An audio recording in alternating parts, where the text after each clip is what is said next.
Welcome to Unit 3, Linear Relations, and the first lesson in this unit is scatter plots. Normally, we would jump ahead and start with Lesson 2, which is slope, but I figured because you were given a package on scatter plots before the March break, I would backtrack a little bit and give you the full lesson on scatter plots that you were supposed to get. It is a little bit of a longer lesson. It is 5 parts long.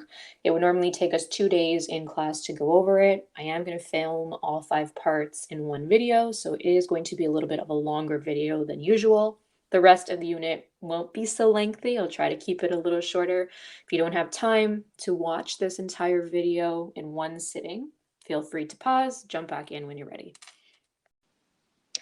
So part 1 of this lesson is called the Cartesian plane. We're going to talk about the key features on how to make a Cartesian plane or a scatter plot grid, and we'll talk about what some of the numbers mean as well. So the Cartesian plane is named after its founder and inventor, René Descartes. He was a famous 17th century mathematician. So the image that you see on the top right, the grid there, is a Cartesian plane. Hopefully you've seen it in your grade 8 class. If not, no biggie. We're going to talk a lot about it in this lesson. And it is the type of graph that you will be using from this point on in your entire math career. The plane or the grid consists of 2 perpendicular lines. So you have 2 lines that cross each other, making kind of a T or a cross shape. Each line is numbered using a scale. So the numbers that you see on this particular grid, if you look carefully, they are counting by ones.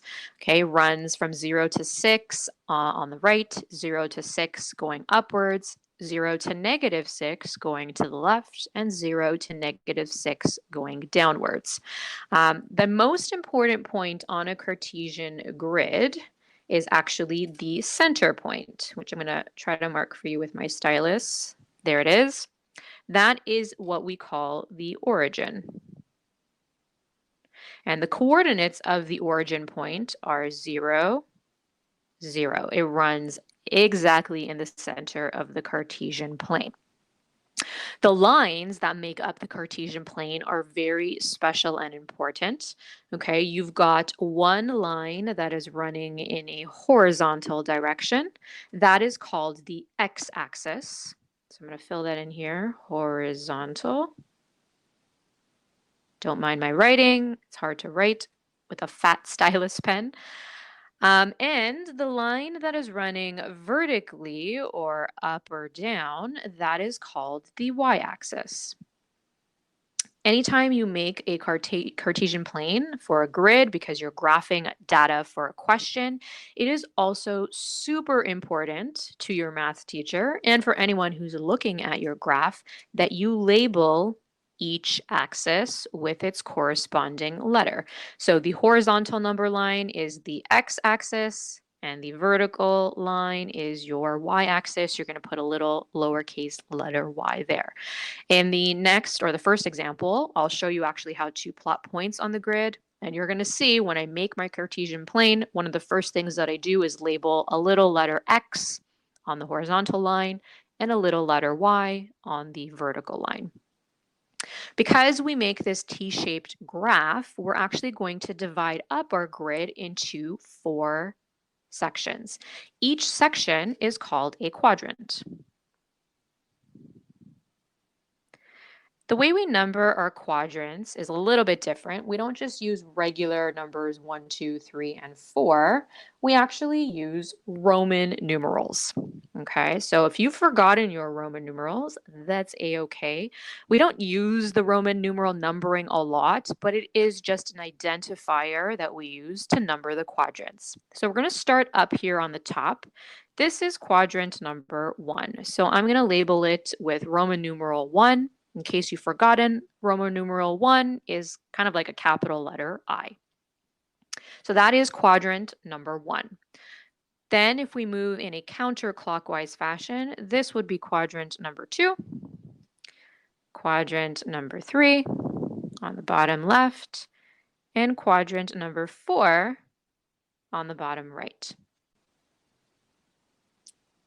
The other reason why we want to number the quadrants is because it helps us to identify the types of values, x and y, that we can find in each of those quadrants.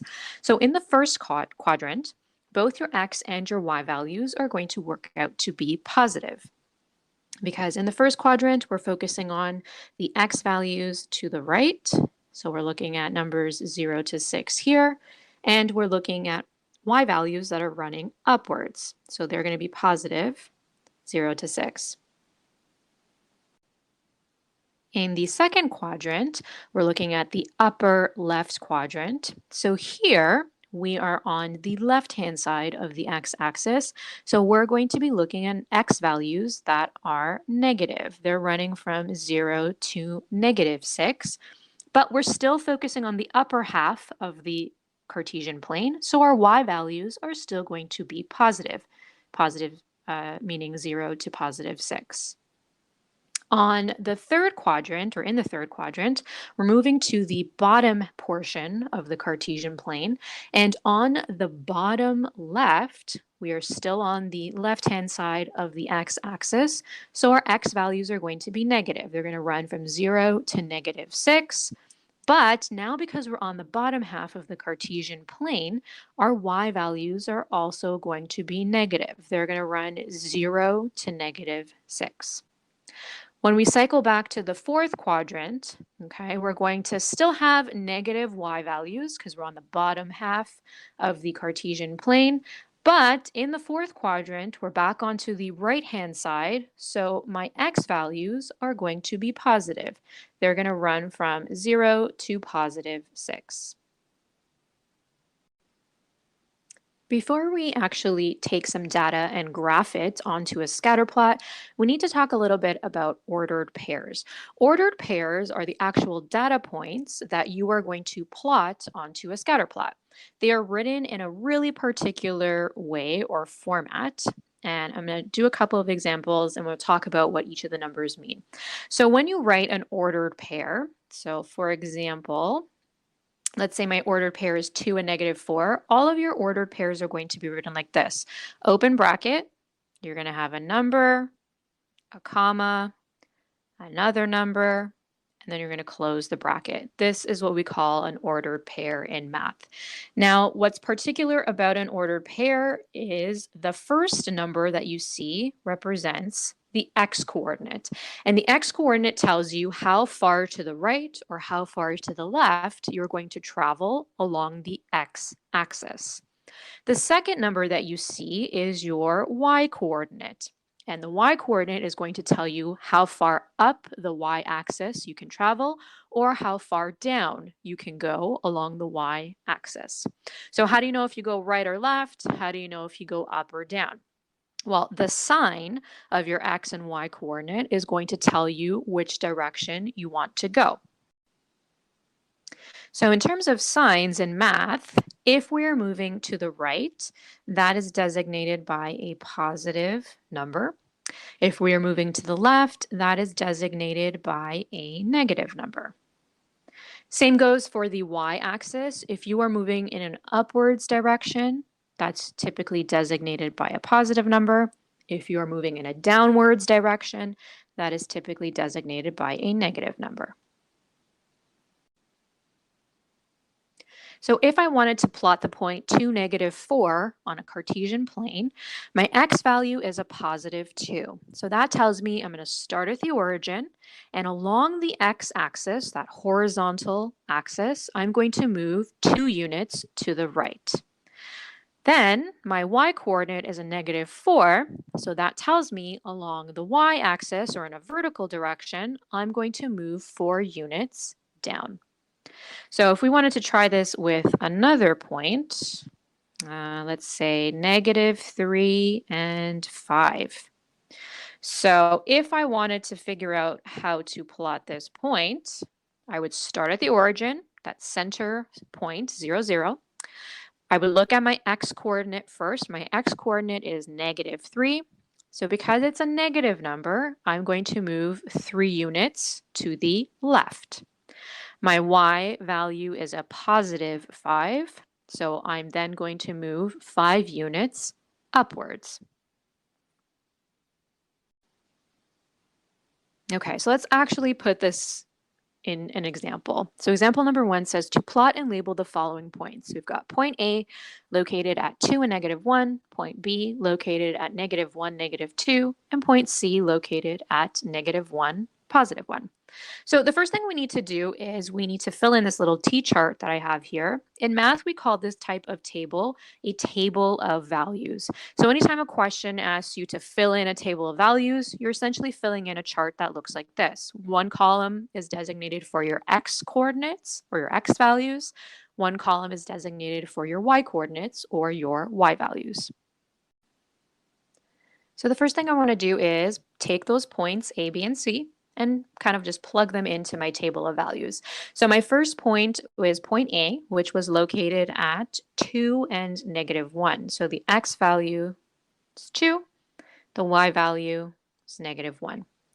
Point B is located at -1 and -2, and point C is located at -1 and 1. All right, so now I'm ready to plot those points onto this grid. Now, they haven't really done anything for me here except giving me some grid paper or a little section of grid paper. So I need to make my own Cartesian plane. So we're going to kind of run through really quickly how you would make a basic plane. You don't need to, go crazy. These are really small data points. The scale is going to be really small because the biggest number that I have to graph is 2, and the smallest number I have to graph is a -1. So I don't need to go super crazy. I'm just going to zoom in here a little bit. So just make your Cartesian plane run somewhere along the middle. So here's one line. It's hard to do this without a ruler. You're always going to use a ruler. And here's the other line. So again, like I mentioned, you want to label your X and Y axis. So you're going to put a little arrowhead here on the horizontal line, label that X, put a little arrowhead on your vertical line, and you're going to label that Y. The next thing you're going to do is pick a scale. So I don't need to go crazy here with my scale. My numbers are really small. So I'm just going to count by ones on my X-axis and by ones on my Y-axis. I also only have 3 data points. I don't really want them to be so squished together. So what I'm going to do is I'm just going to skip a space in between each of my numbers. So I'm going to always start at the origin. So that's going to be 0. So here's 0. And then I'm going to skip a space and then put in 1, skip a space, 2, skip a space, 3, skip a space, 4. I'm going to do the same thing on the left-hand side. Remember, though, the numbers on the left have to be negative. So again, I'm going to start back at 0, skip a space, -1, -2, -3. If you want to go to -4, go for it. Okay, we're going to do the same thing on the y-axis. So again, I'm going to start at 0. I'm going to skip a space. The numbers upwards have to be positive, and the numbers going downwards are going to be negative.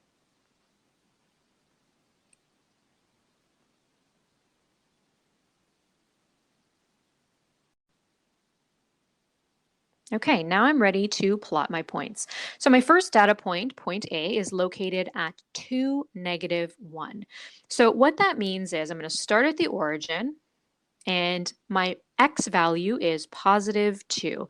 So I'm going to kind of maneuver myself over to +2. So that means I'm going to go 2 units to the right. And then my Y value is a -1. So I'm going to move downwards until I reach -1, and that's where I'm going to put my data point, 2 and -1.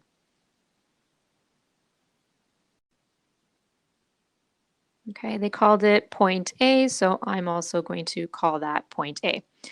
All right, point B is located at -1, -2. So my X value is -1. So on the X axis, I'm going to look for -1. And then I need to move downwards to -2 on the Y-axis. So point B is going to be located here. And point C is located at -1, +1. So -1 is my x value. So on my x-axis, I'm going to look for -1. And my y value is +1. So I'm going to move upwards to +1. And point C is located right there. So all 3 points are plotted on the grid. Okay, this is a scatter plot, so we don't need to connect any of these data points together. We will connect points together later on in Unit 3, but for right now with scatter plots, you're just plotting the data points as is onto your grid. All right, so now we're going to move on to part 2, which is the relationship between ordered pairs and the values of x and y. So we always talk about relationships between variables in mathematics. And if there is an existing relationship between two variables, x and y, we designate one of them as being an independent variable, and the other one is a dependent variable. So in math, the independent variable is a variable that is changed or controlled, and it is plotted always on the x-axis. The dependent variable is a variable that is affected only when you change the independent variable, and it is typically plotted on the y-axis. So I'm going to go into more detail about what that means, but if I were to make myself a little graph here, so I'm going to make myself an x and y axis. Okay, so here's x, here's y. Your independent variable is always going to be plotted running alongside the x-axis. Your dependent variable is always going to be plotted along the y-axis. So typically in math, what's an independent variable? A lot of the times, I'd say like 98% of the time is going to be an independent variable. So if you were to make a graph and you were to label your axes, you're always going to find that time is going to go on the x-axis. And that could be time measured in hours, it could be measured in seconds, it could be measured in minutes. Independent variables are things that you really cannot change. They function independently, they don't really rely on anything else. And that's why time always is an independent variable, because you can't change time. Time is always running, it's always happening, the clock is always running. So time can stand independently on its own. A dependent variable, however, is something that is going to change as time goes by. So in our next example, we're going to look at a bunch of different scenarios, and we're going to identify which one is independent and which one is dependent. Example number 2, look at each pair in the table below and circle which is the independent variable and which is the dependent variable. So question A, you've got your math class mark, so the mark that you end up with at the end of your math class, and the number of hours you studied. So which one relies on the other? Does your math class mark depend on the number of hours you study? Or does the number of hours you study depend on your mark? Well, I mean, I think we'd like to think that, if we were getting a good mark, we could alter the number of hours that we study. But in reality, we know that the number of hours you study is going to affect your mark. Another way you could also think about this, the number of hours you studied, that's time. That is a measurement of time. You could study for 1 hour, you could study for 5 hours, you could study for 30 minutes. Time is always going to be your independent variable. Okay.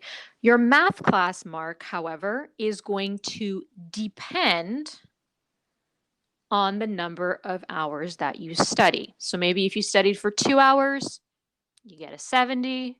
Maybe if you study for 5 hours, you get a 90. So your mark depends on the number of hours you study. Okay, question B, we've got amount of time and bacterial growth. So before you even think about how bacterial growth factors into this, one of your variables is time.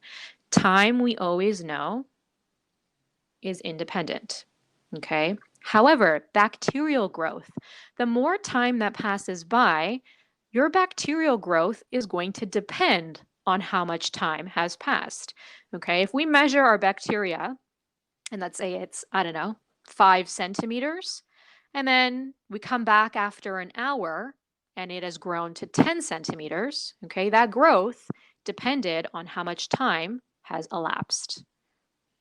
Question C, the distance that you run and the time. So again, time is always going to be your independent variable, but the distance that you run is going to be dependent on how much time has passed by. So maybe after, 2 minutes, you've run a meter. Maybe after 4 minutes, you've run 5 meters. So the distance increases perhaps as the time goes by. So your distance depends on the time. Question D, we've got amount of jelly beans and total cost. So maybe we're buying jelly beans from a store. Okay, so what depends on what?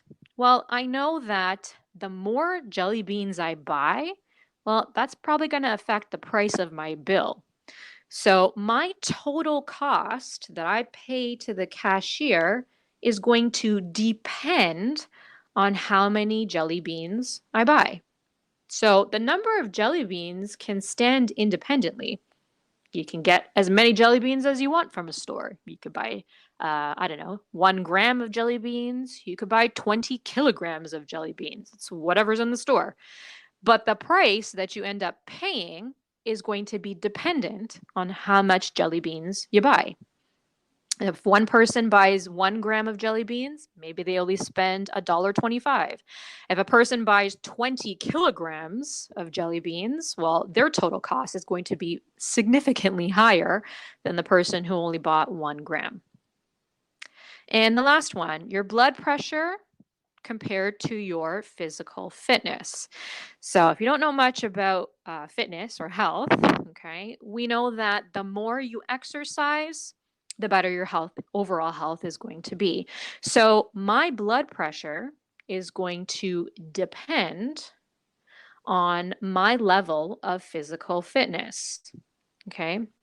So the more physically fit that I am, my blood pressure is probably going to be a little bit lower than someone who maybe exercises once a year and isn't really mobile. Okay. Their blood pressure probably, okay, there are other factors, but their blood pressure probably will be significantly higher. So your blood pressure is dependent on your level of physical fitness.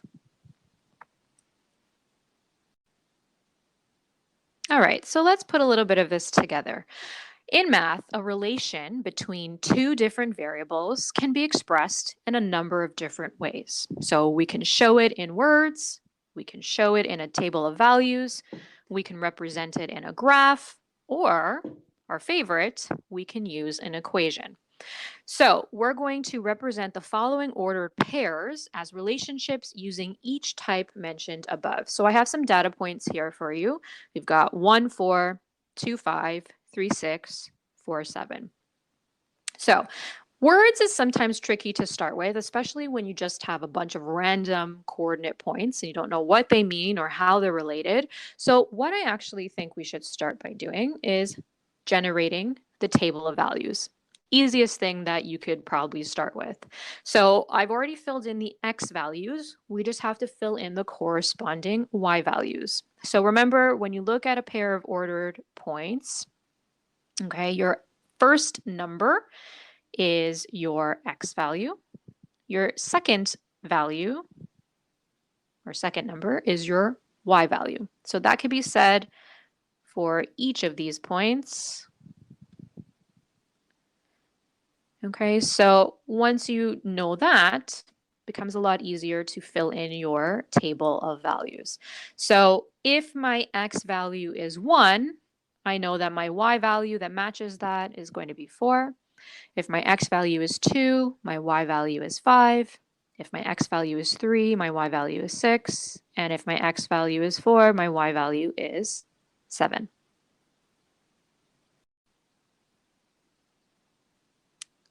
All right, so let's go back and see how we could fill this out with words. What we want to try to figure out is what relationship exists between my x value and my y value. So it's kind of good that we filled out the table value part first because it's just going to make it easier for us to identify that relationship. So what I see is that if I take my x value and I add 3, I get my y value. So 1 plus 3 is 4. So let's see if that holds true for all of the other values. Well, 2 plus 3 is 5, 3 plus 3 is 6, and 4 plus 3 is 7. So I know that to generate my y value, or my y coordinate, I just need to add 3 to my x value, or my x coordinate. So we're just going to write that out in words. And it's kind of fancy math language that we need to use. I mean, you won't get very many questions like this on a quiz or a test, but we just want to show you how they like you to explain it mathematically. So you would say, and you're going to have to excuse my messy stylus writing, but we would say the relation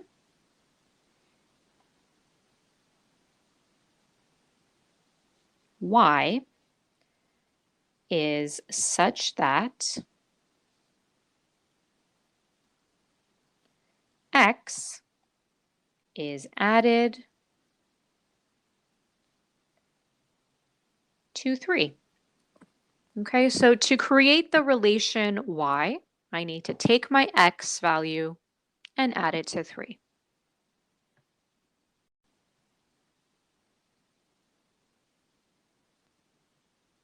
Okay, so with my data points, I can now go ahead and make a graph. So all of my values for x and y, they were all positive. So before you kind of jump ahead and start making your graph, you need to think about what your graph is going to look like. So we spent a good chunk of time talking about Cartesian planes, but we only have positive values that we need to plot. So, I mean, is it really necessary for me to plot a Cartesian plane that has a T shape? Not really, because there are no negative numbers that I need to take into consideration. So this whole half of the Cartesian plane, if I were to plot it that way, is going to be kind of useless because there are no negative x values, there are no negative y values. Okay, same thing with this bottom half here. I'm not going to run into any negative y values, so that section or that quadrant is going to be useless. So really, I can just kind of make this look like a regular L-shaped graph. So with that being said, if I wanted to build that graph onto this little grid that I have here, zoom in a little bit, this section would be my y-axis. Again, use a ruler. Okay, and this bottom line here could be my x-axis. Okay, so I can fill in my scale. Again, I don't need to go crazy with the numbers. They're pretty small. So my bottom left-hand corner is going to be my 0 mark. Okay, and on the y-axis, I can just count by ones. Don't need to really skip any spaces in between. If I did, I probably wouldn't fit all my data points. Okay, and on my x-axis, again, my numbers for my x values for my points were really small. They only ranged from 1 to 5. So if I really want to, I can actually skip some spaces here. Not a big deal if you don't. It just helps you space out the data points really nicely. Again, you're going to find when you're making scatter plots that have so many data points, you don't always want them super squished together. Okay, so now I'm ready to plot my points. So my first point was at 1 and 4. And then I had 2 and 5, 3 and 6, and 4 and 7. Okay, so it would look something like that.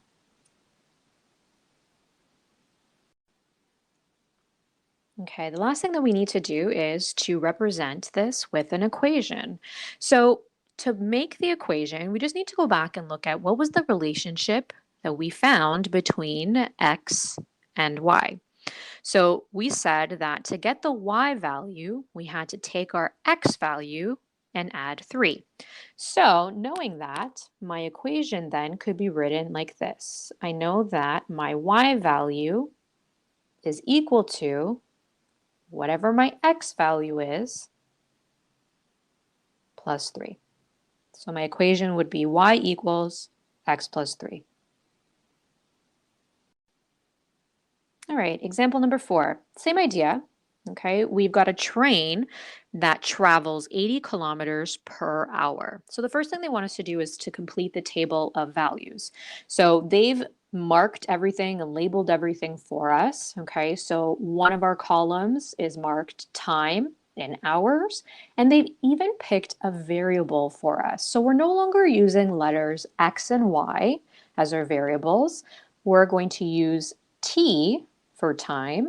And then in the other column, we've got distance traveled in kilometers, and they've picked lowercase letter d to represent the distance. Okay, so keep that in mind because that's going to come into play later on when we make our graph. So let's complete the table of values. If I travel for 0 hours, well, I'm not really going anywhere, or I'm at my starting point. So I'm going to travel 0 kilometers. Okay. After 1 hour has passed, I will have traveled, or the train, not me, the train will have traveled 80 kilometers because the train can move 80 kilometers every hour. So if 2 hours have gone by, that's going to increase to 160.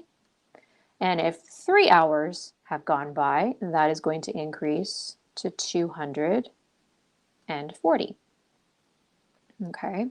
Part B, they ask us to describe this relation or relationship in words. So again, like we did before, what we want to do is look at our two variables and figure out how do I go from time and how do I manipulate it in order to get the value for my distance. Okay, so let's take a look here and see. Well, what I notice is that if I take my amount of time and I multiply it by 80, I can generate the value in my distance column. So 0 times 80 is 0. 1 times 80 is 80. 2 times 80 is 160. And 3 times 80 is 240. So I know that if I take the amount of time and multiply it by 80, I can create or calculate the distance that the train has traveled.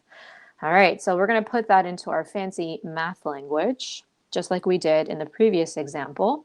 And so the way that we word it is we say the relation d for distance is such that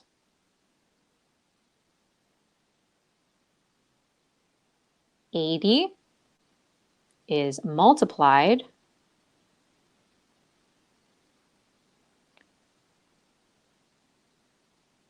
with time. And time is represented by the letter T. Again, kind of weird, maybe kind of unnecessary, but they do ask that you be able to convey your understanding in words. And so this is how they kind of like to see it. Again, questions that you get won't ever ask you really to describe it in words. It's more so that you would have to complete the table of values, make a graph, and then build an equation. All right, part C, nice and simple. They just want you to take those numbers from your table and write them as a set of ordered pairs. So according to my table, I had these numbers. My first data point was 0 and 0. And then I had 1 and 80. Let me zoom out so you can see those. Okay, I had 2 and 160. and 3 and 240. Those are my ordered pairs. Those are the points that I'm going to eventually graph when we get to that section. Okay, part D and E, we're now going to look at this situation and figure out which is the independent variable and which is the dependent variable. So, not too tricky if you remember what I said before. We've got time and we've got distance. Remember, time is always an independent variable. Doesn't matter what else is happening or what else is being measured against the time, okay? Time is always your independent variable, okay? The distance that the train travels depends on the time that has passed by. So the distance is going to be our dependent variable. So why do we care about that? Knowing which is the independent and which is the dependent is going to help us make our graph. You need to know which variable to plot along the x-axis and which variable to plot along the y-axis. Okay, part F, write an equation to find the distance traveled. So we just need to take that relationship that we figured out between time and distance and translate it into an equation. So to find the distance, which we are representing with the letter D, okay, I knew that I had to take the amount of time and multiply it by 80.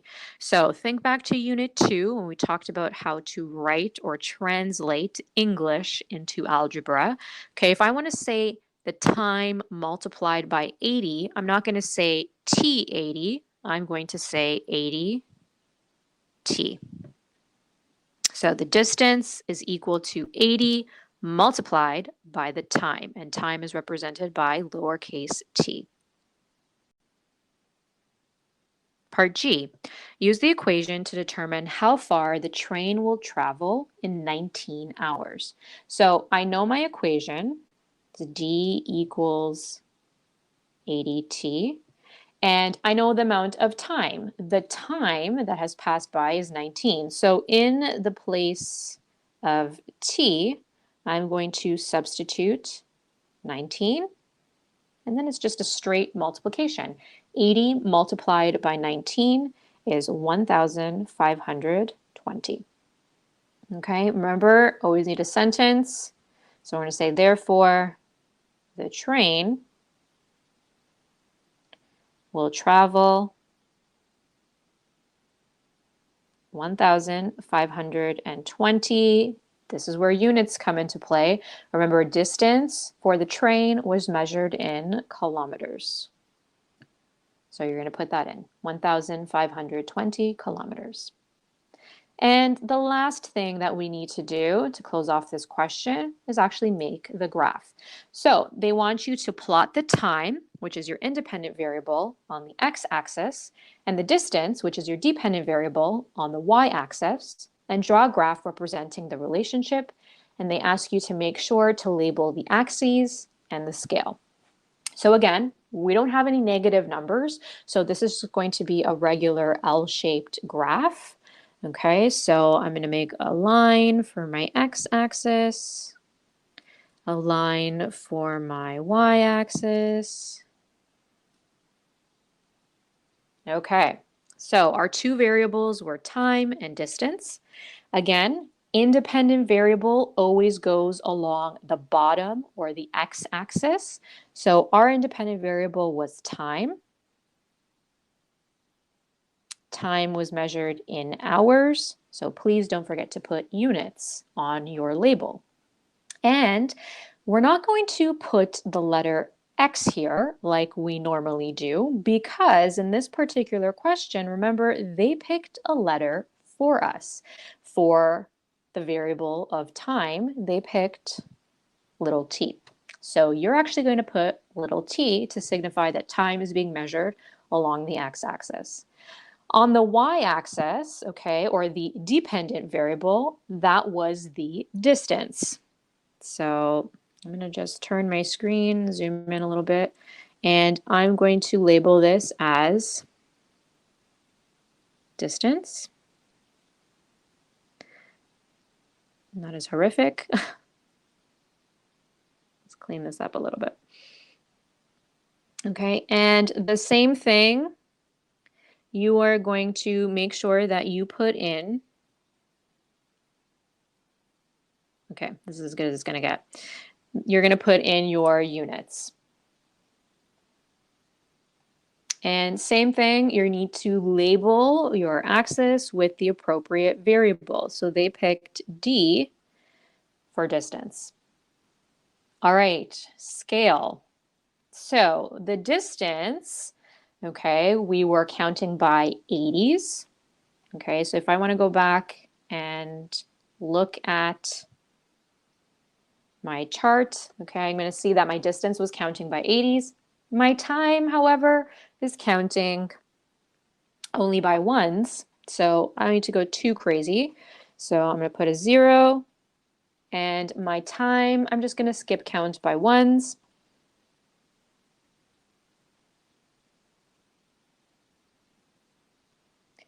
Okay, and my distance, I'm actually going to make it easy for myself, and I'm just going to count by 80s.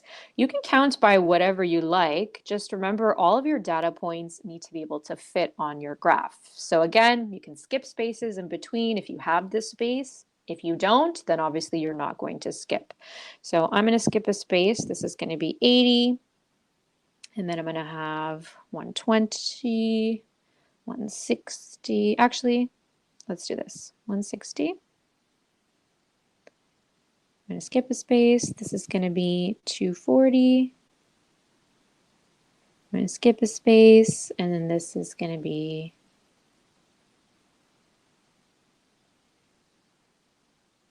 I think that's good enough because my largest point was 240 anyways. All right, so let's see. So my first data point was 0, 0. So I'm going to put a data point at 0, 0.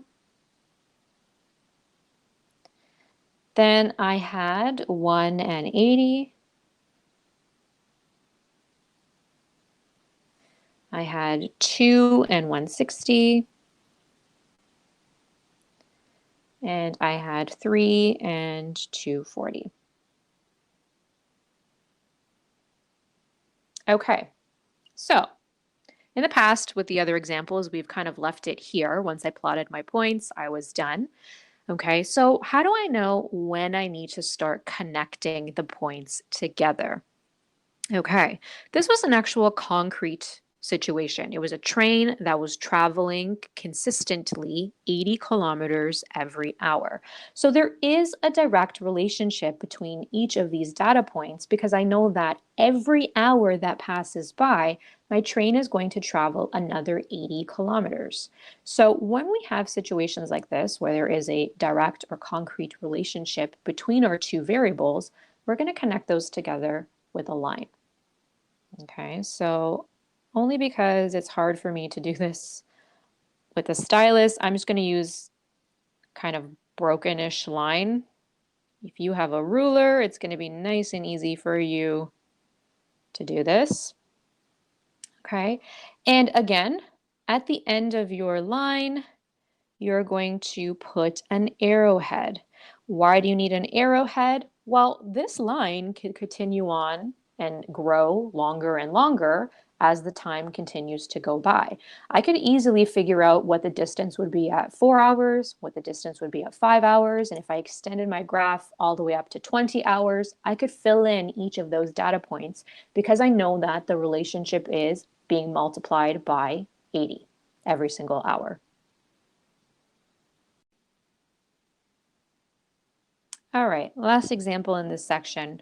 This time, they're giving us an equation to start with. They want us to use the equation y equals negative 2x plus 3. So we're going to start by describing this relationship in words. So what I'm going to do is I'm going to look at the equation, and like we learned in Unit 2, we're going to take this and translate it, kind of going backwards, into English. So we're going to write what we see from left to right. So using that same kind of vocabulary as before, we're going to start by saying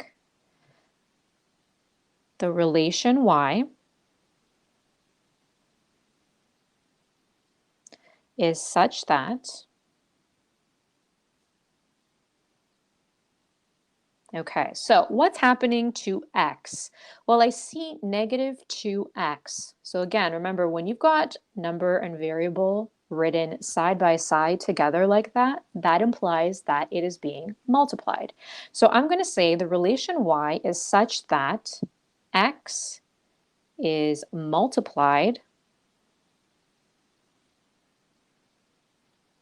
by negative 2.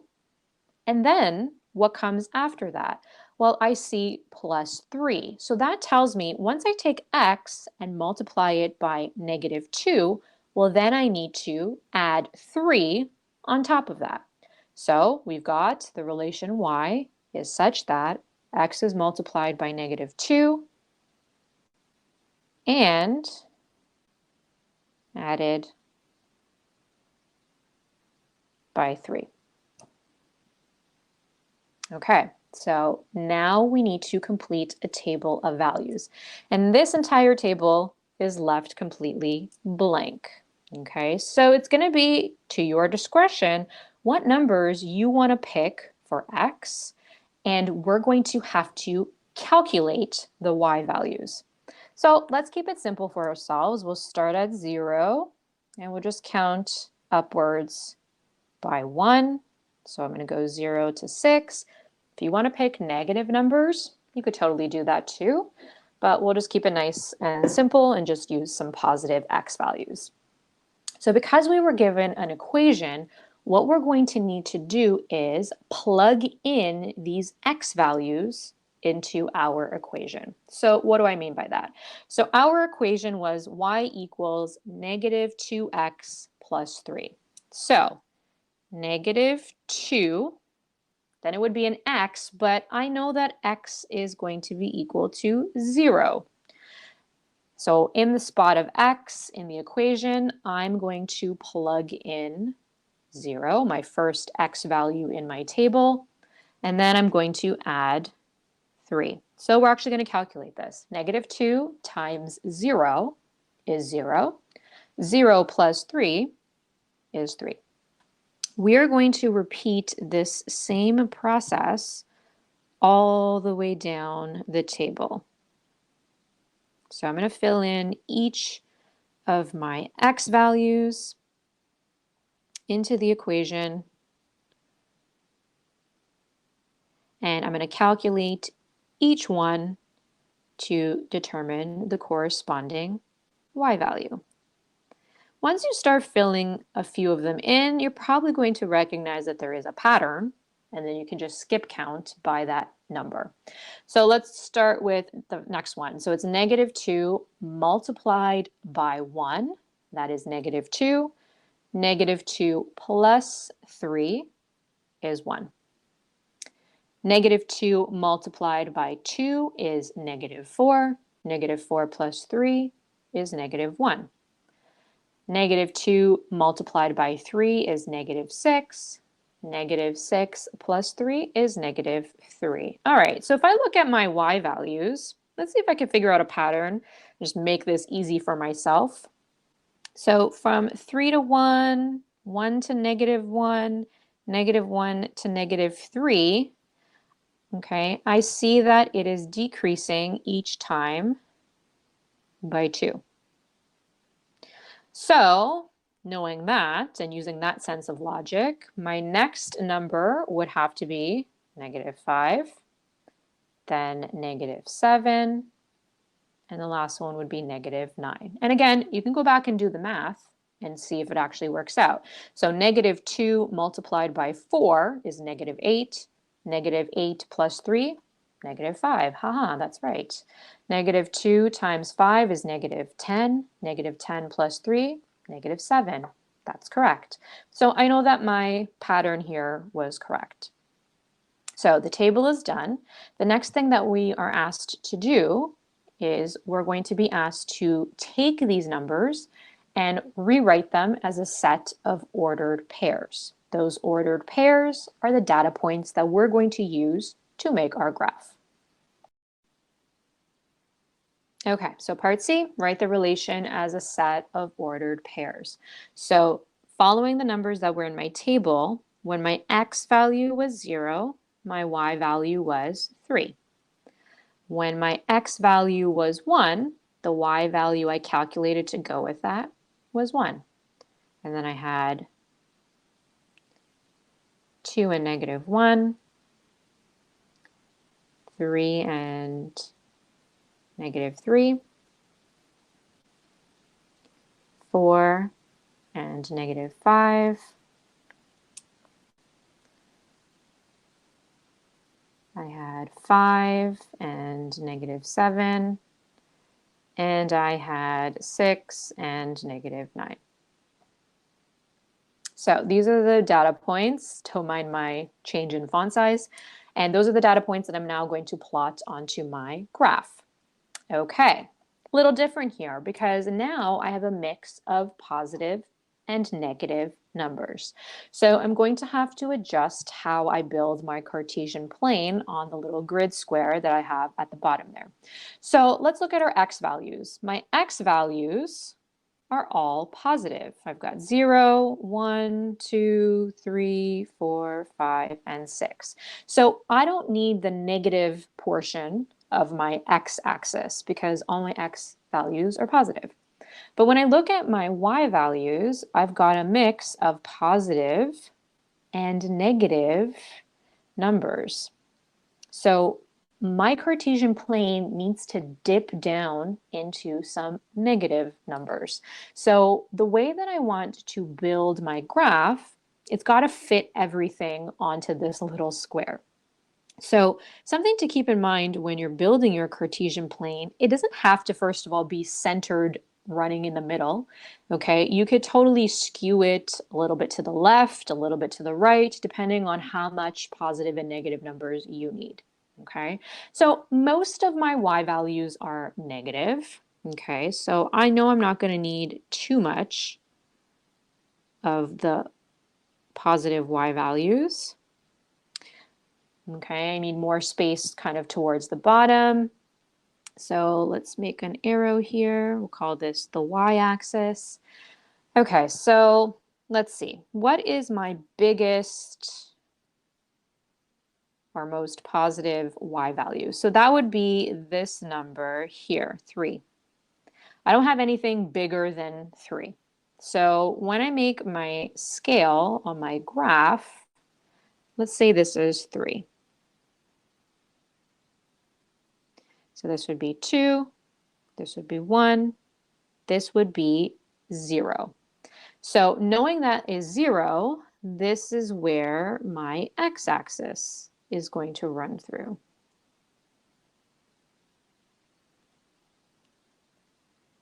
Okay, so this is going to be my x. So that tells me that this is now going to be -1, -2, -3, and I'm just going to keep labeling all the way down.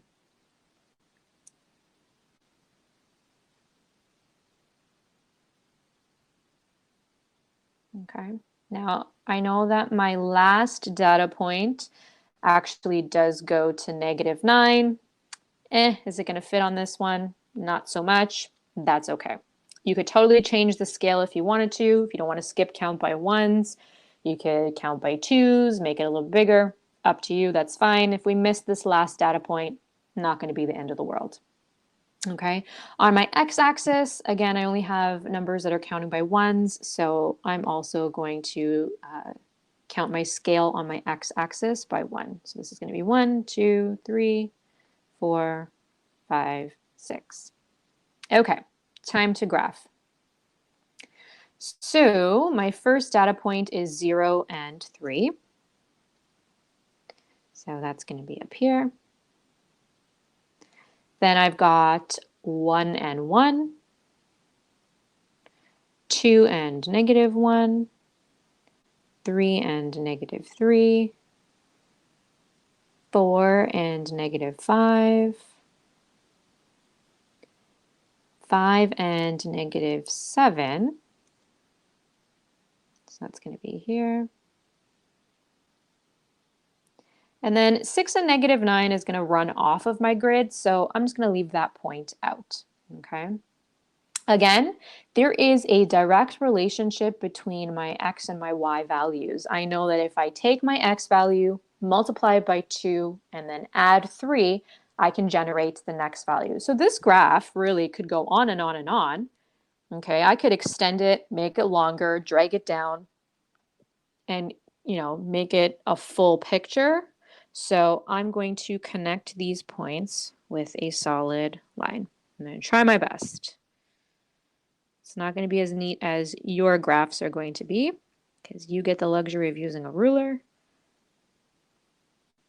Okay, so connect your points with a line, put an arrowhead at the end. Okay, so this graph looks a little bit different. It's kind of running or sloping downwards, which makes sense because my data points were becoming more and more negative. They were decreasing by 2 each time. All right, the last little example here is something so nice and simple. Okay, you're given a graph and they want you to identify the coordinates of each of the following points. So we're just practicing to see, can we actually read coordinates off of a given graph? So we've got letters A, B, C, D, and E. So if I wanted to identify where point A is, okay, you just need to identify or read your x value and your y value. So here's point A. So if I read downwards, my x value is 5. So I'm going to go to my point here. Okay, again, so remember you make an open bracket. My x value was 5. I put a comma, and then I'm going to go back and look for my y value. So the corresponding y value, so I'm going to go across and read that number. That happens to be 6. So that is the y value for my coordinate point. 6. And then you close the bracket. So point A is located at 5 and 6. So we're going to do the same for points B, C, D, and E. So point B, again, start with the x value, that is -5. And then the corresponding y value, read across, that is +5. So point B is located at -5 and 5. Okay, point C would be located then at -2 and 3. Point D would be located at -2, -2. And point E would be located at 3 and -4. So just in case you need me to go back, if we go back to point C, I'm going to read to the x-axis first. That's the -2. And then the y value is +3. So that's where I get -2 and 3. Okay, for point D, I'm going to start by looking for the x value. So again, it is -2. And then I'm going to read across for my y value, which is also -2. And for point E, the x value is a 3. So that's where I get my x value of 3. And my y value is -4. So that's -4. Part 3, scatter plots and correlation. So a scatter plot is a graph that typically shows 2 variable data. So you're representing 2 variables that you're measuring, and you're representing them as points plotted on a coordinate grid. Now, typically in a scatter plot, when you've got lots of different points plotted together, they aren't connected since they represent singular, distinct data points. So because you've got kind of a smattering collection of points, what we try to identify in math is something called a correlation. And the reason why is because scatter plots are used to show trends in data. And if there is a particular pattern or trend, then we say that there is a correlation between the variables that we are talking about. Correlation is like a fancy way of saying there is a relationship between the two variables. When there is no distinct pattern or trend that can be identified, then we say that there is no correlation. Now, if there is a correlation, the scatter plots are going to show you a couple of things. One thing that we can identify is what we call the strength of the relationship between the two variables plotted on the graph. Okay, if the points are plotted and they form something that very closely resembles a line or a very identifiable curved shape, then we say that the correlation between the variables is strong. If the points are dispersed more widely and they're kind of all over the place on the Cartesian plane, but they still kind of form a rough line shape, then we say that the correlation is weak. The other thing that we can measure or identify is the direction between the variables. So when your two variables are increasing together, we say that the correlation is positive. Okay. When one of your variables is increasing, but the other is decreasing, we say the correlation is negative. So what we're going to do in this next example, you can see on the screen that I've got 4 different scatter plots, A, B, C, and D. We are going to identify the correlation, if one exists, for each of the following graphs. So what I'd actually like to do is kind of work backwards. So rather than starting with graph A, let's start with graph D. So what you can see here is a cluster of dots, okay, but they are graphed and plotted so close together that it essentially looks like a straight line. In fact, you can't really even see some of the spacing between some of the points. So something like this, we would actually identify it as being a strong correlation, okay? The points are very close together, almost forming something that looks completely linear. Okay, now what about the direction? So when we're looking at direction, you kind of want to scan your scatter plot from left to right. So you want to start at the leftmost corner and scan across to the rightmost corner. So if I were to do that, what I would notice is that this line seems to be going upwards. Okay, so a line that is kind of sloping or slanting upwards, we identify this as having positive correlation. So not only does this graph have strong correlation, it is also something that is more positive. So now let's kind of work backwards and go to graph C. So it looks a little bit different than graph D because the first thing I notice is, yes, the points are, close together in some areas, but then you can kind of see in other areas, like around here, that there are some open white spaces, okay? And then you see some points kind of branch off a little bit in ends. Whereas here in graph D, it was nice and close together, very clustered, not a lot of white space. So in graph C, because there really isn't something that looks like a perfect straight line, we're actually going to say that this is weak. Okay.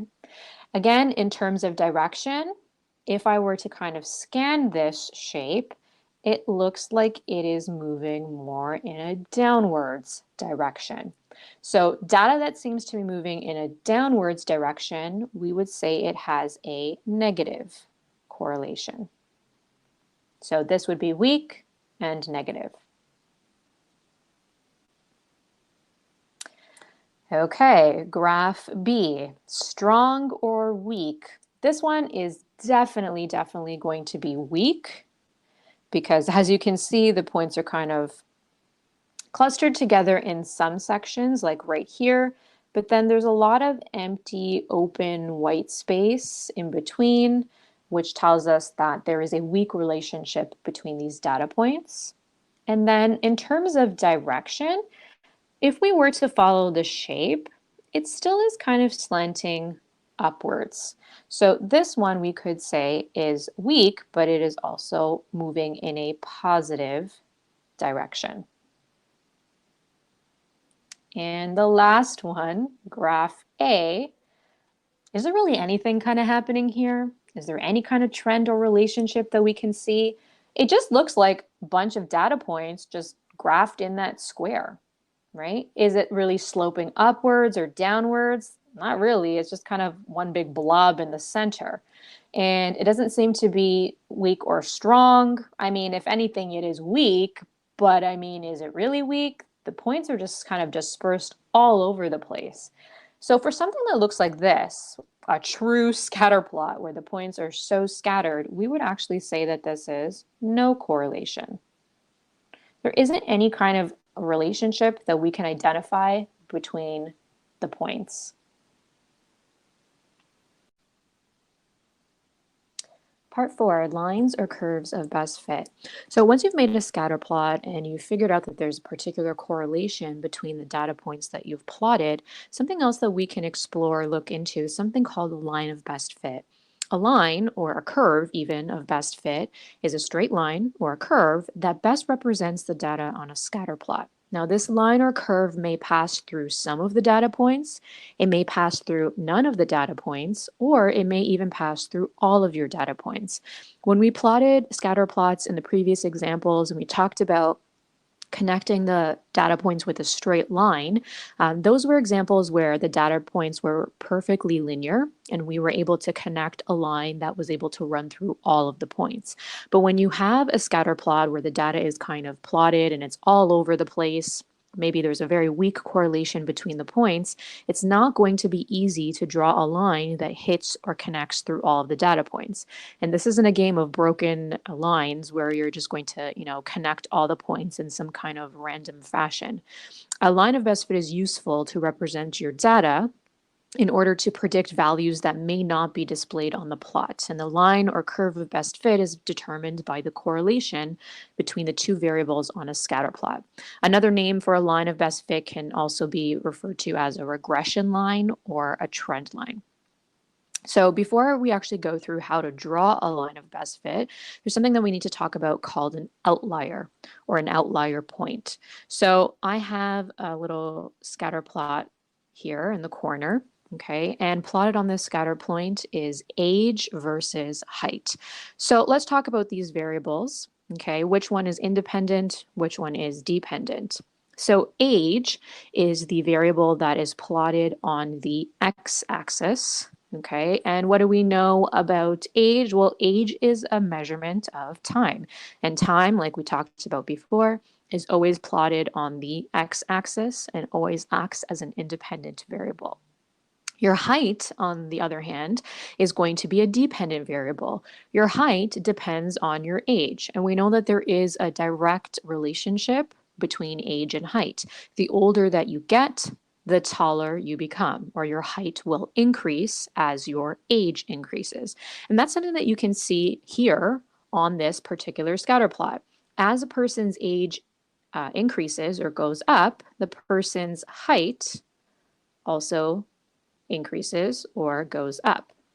But then there is this point right here. Okay, it doesn't follow the trend of the other points. It's kind of lying outside of the data. That is called an outlier point. Okay, it is a measurement that differs significantly from the rest of the data. So how could we try to explain that particular outlier point in this situation? So that person, for some reason, genetically, for some reason, even though they are aging or getting older, they don't seem to be getting any taller. And I'm sure we all know people like that who tend to be a little bit shorter than other people their age. So in this particular scatter plot, that point would be considered an outlier. Sometimes an outlier results from a measurement error or from some factor that affects only a few of the observed values. Okay. In science, you may discard or get rid of that outlier point if you can prove that it is inaccurate or unrepresentative of the relationship between the variables. And there are tests that you will learn in later grades, calculations, that can be done to decide whether a point stays or gets removed. You don't want to completely get rid of all of your outlier points because they are still part of that data set, and they will impact other calculations that you can do, statistical calculations that you can do with your data points. Now, in this course, in grade 9, outliers are not removed, and so therefore we have to be aware of these points that will have an impact on the location of where we place our line of best fit. So how do we draw a line of best fit or even a curve of best fit if our data is kind of more in a curved shape? So what a lot of students assume is that if you draw a line of best fit, it's just a line that cuts through the middle of your data points. Now, it's more than that, okay? And there's a couple of rules to drawing your line of best fit. You shouldn't try to pass it through as many points as possible. Students assume that it needs to hit or run through as many points as possible, and that isn't the case. If your line only goes through one of your data points and then the rest of them kind of lie above or below the line, that's totally fine. Okay. The other thing that students try to do is they try to force their line of best fit to pass through the origin. So that 0, 0 point on your Cartesian plane. You don't have to have a line of best fit that runs through the origin. It is very possible, and majority of the times very probable, that your line will not cross through the origin. Okay. The more varied or the more scattered the position of your points, the more difficult it tends to become to draw a line of best fit. It can be very challenging to find the best placement. And luckily for you guys, you won't be writing the EQAO assessment this year, but students tend to have a hard time drawing lines of best fit.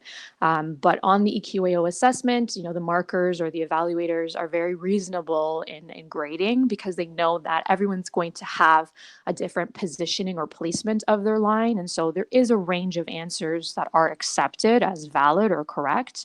But just know that the more random or scattered your data is, the harder it is to draw a line. Your line of best fit should reflect all valid points from a data set, and this includes your outliers. And if most of your plotted points are clustered along a linear path, even a single outlier can affect the path of your line of best fit. So it can skew the positioning or the placement of your line. So a lot of abstract information here. It's a lot simpler once we actually try to make a graph and draw in a line of best fit. So that's what we're going to do in our next example.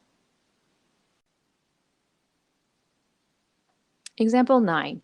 What is the relationship between the amount of rainfall and the duration of time that it rains? So part A asks us to draw a scatter plot and a line of best fit for the data set below.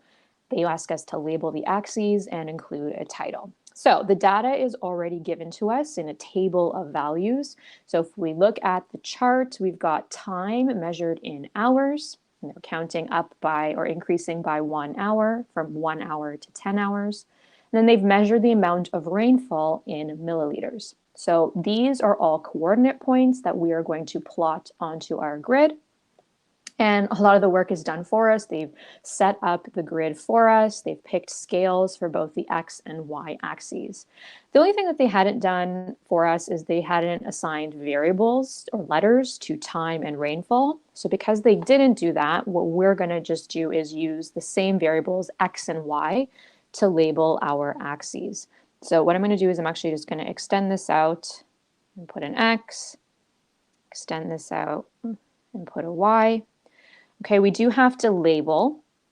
So time and rainfall. So time, as we've mentioned before, is an independent variable, which means it's going to be plotted on the x-axis. So I'm going to go to my x-axis, and I'm going to label this as time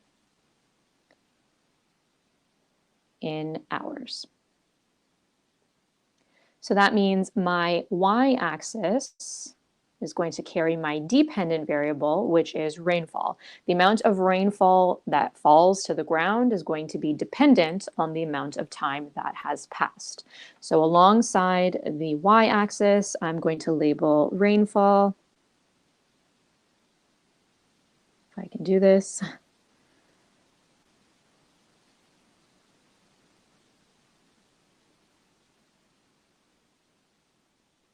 In milliliters. Okay, so once you've labeled your axes, and you'll have it much nicer than mine, we're going to plot the data points. So my first point is located at 1 hour and 5 milliliters of rainfall. So that's really the same thing as saying my coordinate point is going to be located at 1 and 5.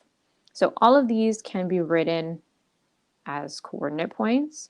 You don't have to do this when you're showing your work, but just know that this is where all of your data points are going to come from. Okay, remember time is plotted on the x-axis, so all of the numbers in this column are x coordinates or x values, and rainfall was plotted on the y-axis, so all of the rainfall values are y values or y coordinates. So we're going to go back to our grid, and I'm going to plot these points. So my first point is at 1 hour and 5 milliliters. So I'm just going to be very careful. Our scale on our y-axis is only counting up by 2s.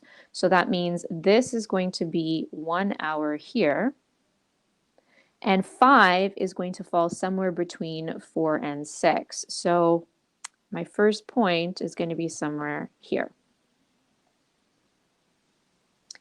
My second point is at 2 and 2. And then I've got 3 and 6, 4 and 7. When you're making your scatter plots, also something to remember is that you don't want to make your points so large. It becomes a little bit less accurate and harder for you to draw in your line of best fit later on. My next point is at 6 and 8. And I've got 7 and 9.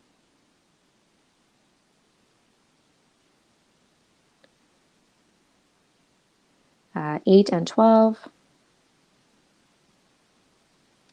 9 and 10. And 10 and 13.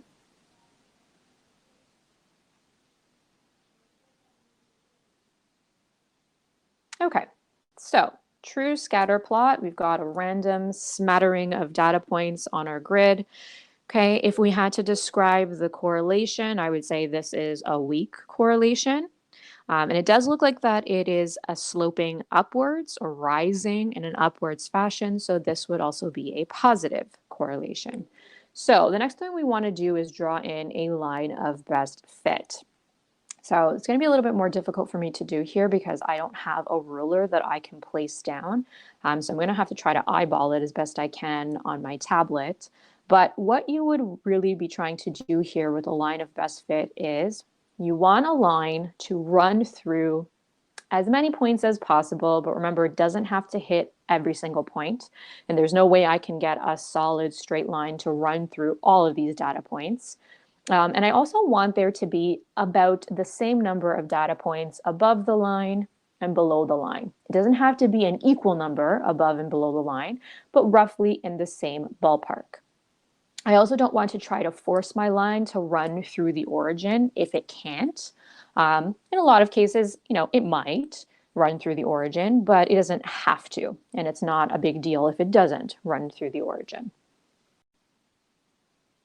Okay, so it took a few minutes and I drew in my line of best fit. So it is the solid red line that you see on the screen, and it actually only ends up passing through 2 of my data points. And that's okay. It doesn't have to run through as many points as you want it to. I mean, you could try to get to go through a couple more if you want, but it doesn't have to. Also, what I can look at is the number of points above and below the line. You want it to be kind of equal, or as close to equal as possible. So above the line, I have 1, 2, 3, 4 data points. And below the line, I have 1, 2, 3 data points. So it's pretty equal. There's 4 on the top, 3 on the bottom. It's pretty close. Okay, so a line of best fit really ends up looking like an average between your data points. Okay, this one happens to pass through the origin, worked out nicely for us. And yeah, it really is hard to practice. It's not really hard to practice, but it's something that you really do need to practice to kind of get the hang of it. Everyone's line of best fit ends up looking differently. So even if we were together in a class and I had you guys do this and I kind of went around and looked at everyone's lines, you know, it'd be rare to see that every single student had drawn the same line of best fit. Some of you might end up drawing in the same line, but a lot of you would give different variations or versions of the line. So how would you know if your line was completely wrong or incorrect? So something that would be considered to be really wrong is something that just really doesn't follow the trend of the data. So for example, if a student drew their line of best fit and it looked something, I don't know, like this blue line here, well, obviously we could say that would be wrong because it only really passes through one data point, this point down here. Okay, and then all of your other data points run above the line. And that really wouldn't be a good average of a line that's running through the points. Same thing if you had a line that was skewing more upwards like this, that also wouldn't be the greatest line of best fit because it's really not running through any data points and all or the majority of the data points fall below the line. So that red line really is the best of both worlds. It's running through a couple of the data points and there's an even distribution of points above and below the line. Okay, so I cleaned up my graph a little bit. I replotted the points and drew in the line of best fit again. So let's move to question B. Question B says to describe the trend. So they want to know what is the relationship between time and rainfall. So as time is increasing, as we're increasing from 1 hour to 2 hours to 3 hours, all the way up to 10 hours, what is generally happening to the amount of rainfall? Is the amount of rain that is falling increasing or going up, or is it decreasing or going down? So this is where you're trying to look for if your scatter plot has a positive or negative correlation. Is it rising upwards or is it kind of falling in a downwards direction? So for our particular data, we can see that as the time increases or goes up, the amount of rainfall typically also increases or goes up. This is a scatter plot that shows a positive correlation. So I'm actually kind of answering question C at the same time because question C asks us to describe the correlation. So we're going to write this in words. I'm actually going to do this a little bit towards the bottom here. So for question B, they want us to describe the trend. So for question B, I'm going to say as time increases, and I'm just going to represent increases with an upwards arrow. So as time increases, I see that rainfall also increases. So that's my trend.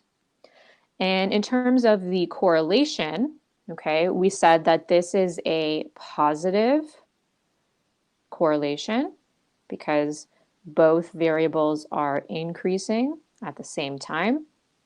Okay, would we categorize this as being strong or weak? Well, if we look at our data points, they are resembling somewhat of a linear kind of looking trend line, but are they really, squeezed close together? Not really. There is a lot of empty white space, open space between our data points, so I would say that this is a weak correlation.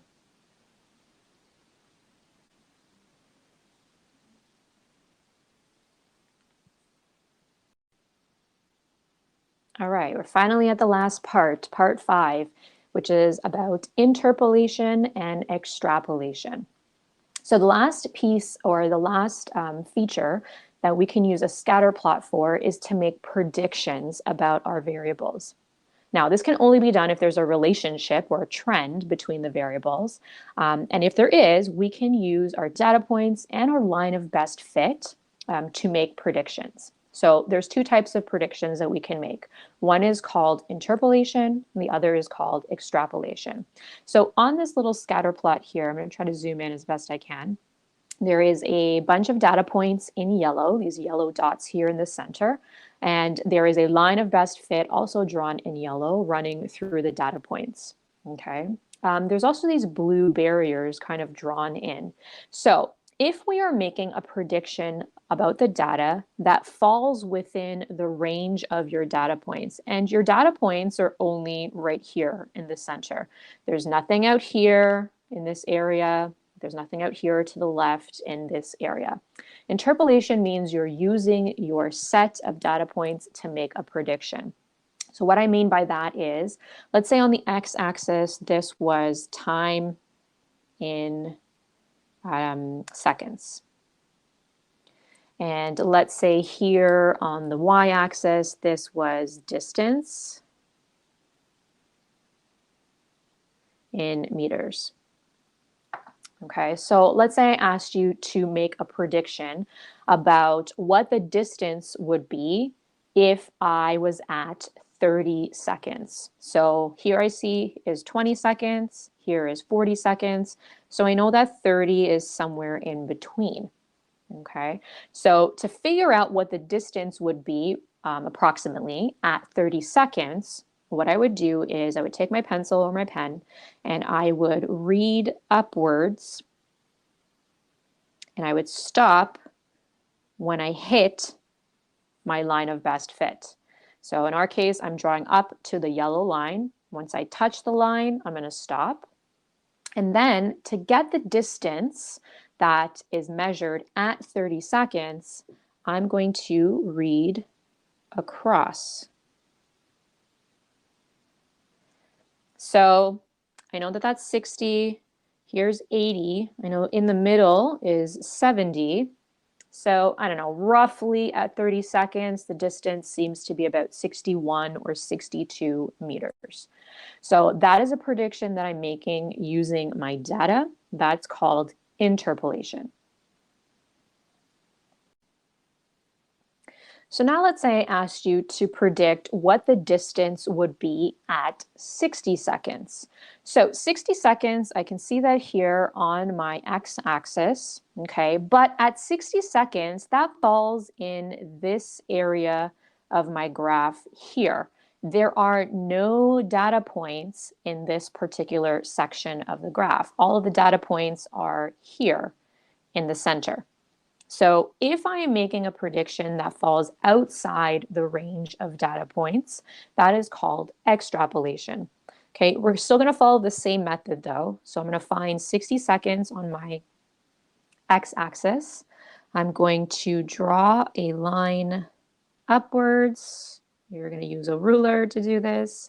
And I'm going to stop when I hit my line of best fit. And then to find the corresponding distance, I'm just going to draw a line straight across. And that looks roughly about, I don't know, 122, 121 meters. So at 60 seconds time, the distance would be around 121, 122 meters. Okay, the last example. The following scatter plot shows data for employees at a small company. So if we look at our graph, I'm going to zoom in a little bit here for you. This is a graph of annual income.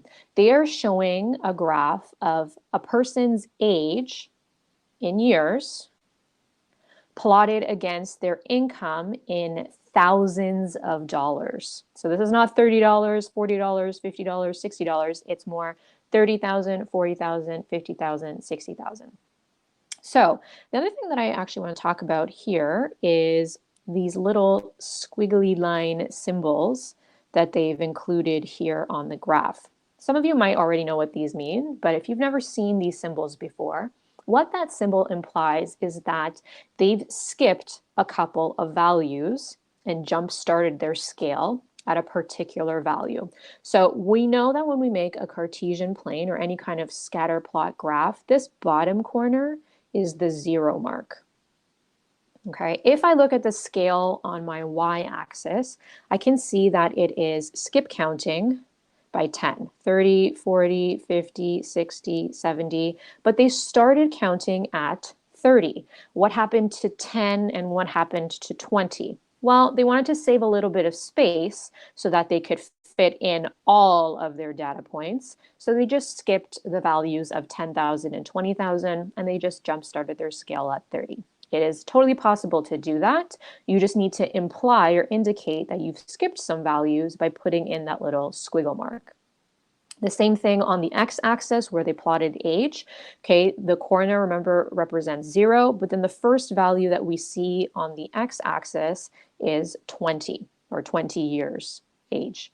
So they've skipped all the numbers between 0 and 20, and then they started at 20 years old, and then they skip counted by 5s.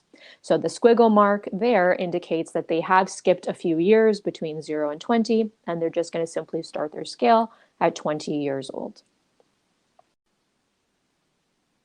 So question A, use the line of best fit to find out how much a 40-year-old person could expect to earn at this company and show how you got your answer on the graph. Okay, so we're going to go to our graph and we're going to look for 40 years old on our x-axis. So here is 40 years old. So same like I showed you in the previous example, I'm going to take my pen and I'm going to start at 40 and I'm going to draw a line upwards and I'm going to stop when I hit my line of best fit. And then what I'm going to do is I'm going to draw across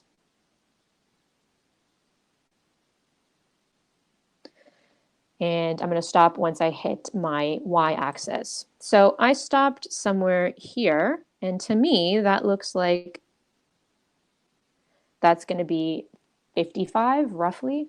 So that would be or represent $55,000. So someone who's around the age of 40 years old working at this particular company, they could expect to make about $55,000 a year. So we're going to write that out as our answer. So question A, okay, we got roughly $55,000 per year. Okay, now what method do we use to come up with this answer? Is it interpolation or extrapolation? Well, we started at 40 years old, and when we traced up to the line of best fit, that was right smack dab in the middle of our data points that were plotted on this graph. So this is actually an example of using interpolation. So I'm going to say we used interpolation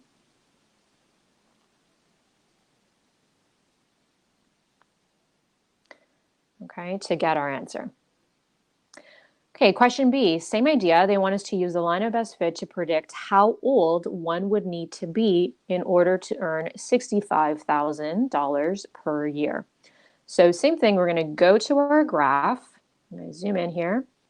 And what we're going to do first is we're going to look for $65,000 on the y-axis. So 65 is going to be somewhere in between 60 and 70. I'm just going to mark that here, this little green mark. Okay, so what I'm going to do is I'm going to draw a line going across the graph, and I'm going to stop when I hit the line of best fit. And then once I stop, I'm going to work downwards and stop when I hit my x-axis. So if I estimate, that to me looks like it could be roughly about 48 years old. Okay, so this is 45, this is 50. That's somewhere either 47, 48 years old, depending on how you want to read it. Either one of those answers actually would be acceptable. It really is a matter of judgment. Different people read graphs and scales in different ways. Both of those answers could be reasonable. So I would say probably 48 years old for me. So I'm going to write that out. So I'm going to go back here. So for question B, a person could be 48 years old. Okay, again, we used a data value, $65,000 per year, that fell within our range of data points. So this is interpolation again. So we used interpolation to make that prediction.